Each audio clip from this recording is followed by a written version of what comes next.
I've been wanting to cover Severance for quite a while now. The story of a worker alienated from his fellow man, stripped of his identity and enslaved by a megacorporation. Obviously, there's a very good Marxist analysis to be made of all this, and I've seen a few of them. But that also misses a lot. That old problem of having only one map and always ending up on the same road. Severance goes quite a bit further. Now, I'm just going to knock down some walls here. This isn't going to be an attempt to map it all out in exhaustive detail. Just a shift or a broadening of perspective. Open in a sort of corporate purgatory conference room. We don't know who she is.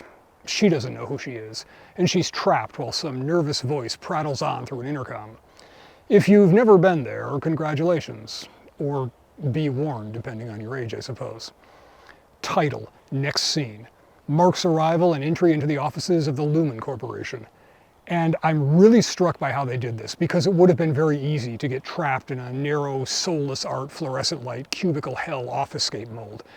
But they went much broader with it. Clearly visible layers to the building. There's a vague prison feel to it.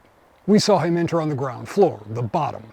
Then this piece of monumental sculpture in the Soviet style dominating the space, seeming to look up with a Lenin-esque gaze at some greater thing while the little people go about their dreary business. Down, down into the underworld, shedding identity, becoming someone else. Enter the labyrinth, though he seems to know his way through the bright and unmarked passages, to commence seemingly useless toiling. But the supervisor wants a word. It turns out that his department head and friend, Petey, is gone. Petey is no longer with this company. I'm sorry, Mark. You guys were one of my favorite office friendships. Might as well have been wiped from the face of the earth. And with Mark's sudden promotion to fill that void, we get the first hint of something cultish beyond the usual team-building mission statement bullshit. Mark S., at this time I confer upon you the freedom to serve Kier in the advanced role of Macrodata Refinement Department Chief. Kier Egan, gradually revealed as not only the founder of the company, but also a prophet of sorts. 15 minutes in, and the show leans heavily into the exploitive corporate angle, but it also more subtly manages to combine multiple forms of authoritarian anti-human structures into one. The monopolistic corporation, the totalitarian state, and the religious cult. Lumen Industries, with all its layers of weirdness that get pulled back through the series. All of which leans into the real gimmick of the story. Severance, a procedure that allows the worker to separate their work and personal lives, atomized and alienated from each other, their labor, and themselves. I give consent for my perceptual chronologies to be surgically split, separating my memories between my work life and my personal life. But obvious Marxism aside, there's something else rather significant about this. The workers are sold into absolute slavery. No release, no vacation, and no escape for the work self. And they're put there by themselves. When Helly is refused permission to quit, the only leverage she has is to threaten to harm the body she shares with her outside self. They can't escape or fight their oppressors because they are one and dependent on that other self. They're trapped in a closed world with limited understanding, minimal agency, and no way to independently verify anything they're told, subject to the whims of someone who is a complete stranger, yet the same as them.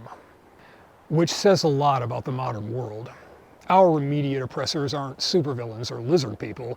They're mostly just sorry bastards absorbing their own bullshit. The office manager, Harmony Cobell, is a great example. At work, she's the grim authority figure who can dole out praise or punishment. Outside, she lives in a regular house, drives a subcompact hatchback, and doesn't get along with her family. But we'll come back to Cobell. Where a Marxist analysis of Severance really starts to break down is that in this instance, class struggle becomes self-mutilation and ultimately suicidal. They can't destroy their rulers because they're the same flesh, and they can't seize control because they're not independent beings. They're an artifact of their workspace incapable of leaving it, with a couple notable exceptions that are structurally outside their control. There is an alternative, a synthesis of sorts. I don't want you to unsever, because that's going to work. Reintegration. All right, well, whatever. It's not so much class consciousness as a realization that it's all parts of the whole. It's not without risks. Petey, Mark's department head, who is simply erased from the severed down below, has started to reintegrate his two selves. And it's not going well. His mind is full of contradictions. He's unstable. The two sets of memories bleed into each other. Hallucinations, crippling headaches. And of course, there's the buried trauma. Compartmentalizing has its uses. Rummaging in the back of the attic can sometimes yield unpleasant discoveries. That's the break room. The break room. Step out of line and that's where you go. The sort of one-on-one re-education facility with the one lesson such places always have, regardless of the ideology behind them. Obey. All I can be is sorry, and that is all I am. I'm afraid you don't mean it. But that kind of repression requires a lot of energy to maintain. It breeds resentment and revolt. But revolts can be co-opted by absorbing them into the narrative. Throw a few token concessions to the people, spread a little praise around, offer them the illusion of choice. By end of day, each of you will choose whether you want to remain here. Not your outies, but you. Get everyone back on the program with minimal fuss. The catalyst for this revolt has some interesting layers. Outside Mark, of course, has friends and relatives. His sister is married to Rickon, a fairly odd fellow and author of a self-help book of sorts. Through a series of events, a copy ends up on the severed floor, where it is inadvertently left unattended and found by Mark and his team, who all read it in quiet moments of privacy. It's revelatory. It frames their experience, gives voice to the nameless things they feel about their lives, and gives them the beginnings of a framework for action. It's their revolutionary theory. And it's a bunch of nonsense. A society with festering workers cannot flourish, just as a man with rotting toes cannot skip. At the center of industry is dust. But that doesn't really matter because it speaks to the circumstances they inhabit, even more on an emotional level than any kind of a material one. Their discontent is about rejecting what is. They're a long way from the replace it with phase. Revolutionary movements often have a hard time with that transition.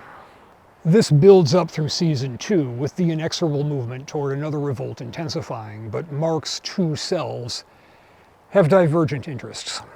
The split in goals between his outside and work selves is something to keep in mind with contemporary politics. Sometimes our worst enemies, the people most directly in the way of what we want to accomplish, are essentially just us in different circumstances. Mark at work is completely aligned with his colleagues in terms of opposition to their totalitarian society on the severed floor. But outside, he socializes with the author of their revolutionary text and his office manager at a dinner party. Take the worker out of the workplace and his interests change. Sometimes the goals are mutually exclusive. And let's come back around to that manager. Harmony Cobell has lived her entire life in the cult. It's not merely a company, it's a religion with its own pantheon, rituals, and foundational beliefs.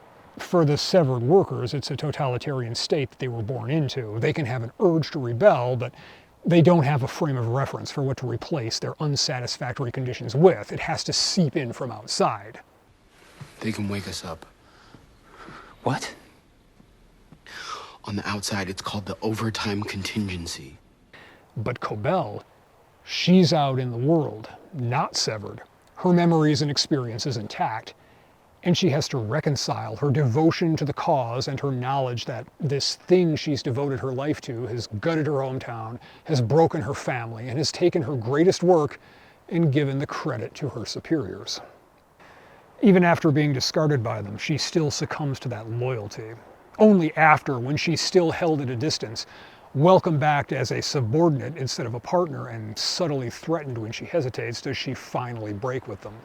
Over the course of, at time of this recording, 2 seasons, many pieces of the puzzle are revealed, but we still don't know the full picture. We know that the plan is eventually to sever everyone worldwide, but to what end? The totalitarian aspects of the severed workplace give us some hints, as does Gemma's conditioning to exhibit multiple personalities depending on what room she's in. It's all speculation at this point, but it does seem to be bringing us back to that idea of fusing of different totalitarian mechanisms. It can be framed as an analog for a monopolistic corporation, a totalitarian state, or a fundamentalist religious cult, but any one in isolation misses the real impact of it. Because whether by conscious intent or just by nature of the story it tells, it's a critique not of a specific manifestation of power, but of power itself, of the danger of losing sight of your own interests, your individual self, of letting that be subordinated to some outside thing that uses you for its own ends. It's not a story about some villain that's behind it all. Even the Egan family, Kier's descendants, are trapped in the story laid out for them. It's a story of creeping tyranny that some see and don't know how to fight, while others are oblivious. It's implacable because it isn't just one guy making it evil. It's integral to the world they inhabit and who they are. They have enemies outside, but all of them are in various ways divided within themselves. Wait, we're locked in now? I prefer the phrase safely situated. They're all trapped in a system of control, and to get out, at least some of them have to work together.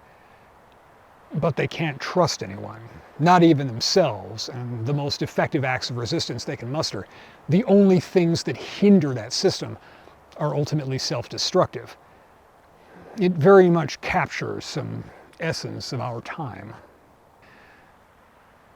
I kept this one short in part because I expect Apple to hit me with some copyright restrictions, but I do give them credit for making their cultish corporate slave pit so reminiscent of their own company.